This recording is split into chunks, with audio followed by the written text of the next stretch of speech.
For centuries, those who dreamt of making contact with aliens thought about life not amongst the stars, but on the planets which orbit with the Earth around our friendly sun.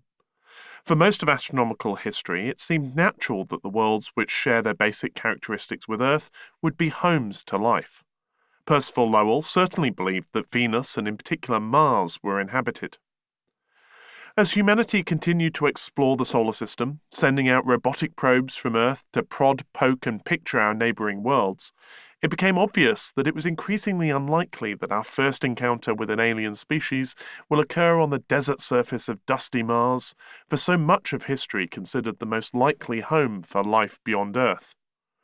Nor would I bet on any of the other rocky worlds that cluster close to the Sun. Instead, if I had to put money down, I'd gamble on news of the discovery of a first alien biota coming from a small, sophisticated amphibious craft, slowly melting its way through the icy crust of Enceladus, a tiny moon in orbit around Saturn, before swimming free in a salty ocean of liquid water. Here, far from the warmth of the inner solar system, but in an environment heated by tidal forces we do not yet fully understand, a mode of aquatic life may have evolved and flourished, both eerily familiar, yet utterly different to that which teems throughout the seas of Earth. Enceladus was discovered in the 18th century by William Herschel. He saw the moon only as a tiny point of light which kept Saturn company as the planet moved across the sky. In addition to its magnificent ring system, Saturn is accompanied in its orbit by a great retinue of more than 100 known moons, and most of them, including Enceladus, remained almost entirely obscure until the system was visited by twin Voyager spacecraft in 1980 and 1981. Images sent back from this encounter revealed that Enceladus, which is only about the size of the British Isles, has a surface consisting mostly of bright white water ice, a feature which makes the Moon the most reflective object ever found in the solar system. The images the probes returned did not cover the whole surface, leaving blank spots in even our best maps.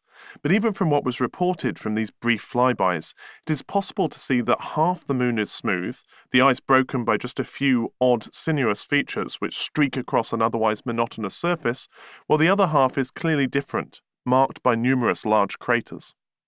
Spotting craters anywhere in the solar system is both exciting and useful. More than 4 billion years since the planet's formed, there's still a lot of leftover rubble and debris around.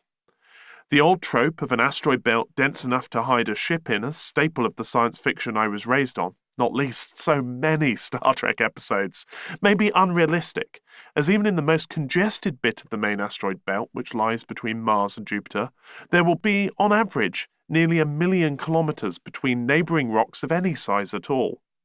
Yet given enough time, collisions between smaller bodies and larger targets, including asteroids hitting the Earth, become inevitable.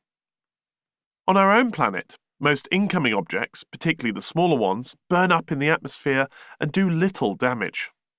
If you've ever seen a shooting star, then you've witnessed the destruction of a particle the size of a grain of sand, immolated in the upper atmosphere, 90 kilometres or so up, where much of its material will remain. The resulting layer is of great use to astronomers, who fire lasers at it, not out of some misguided attempt at planetary defence, but because by doing so, we can cause the sodium in the meteor layer to glow, creating artificial stars. These are then used by modern telescopes to measure and then adjust for the twinkling of the real stars, caused by the passage of their light through Earth's atmosphere. In this way, we can simulate the effect of putting our largest telescopes into space, avoiding the distorting effect of the Earth's atmosphere altogether. Not everything is trapped in the upper atmosphere.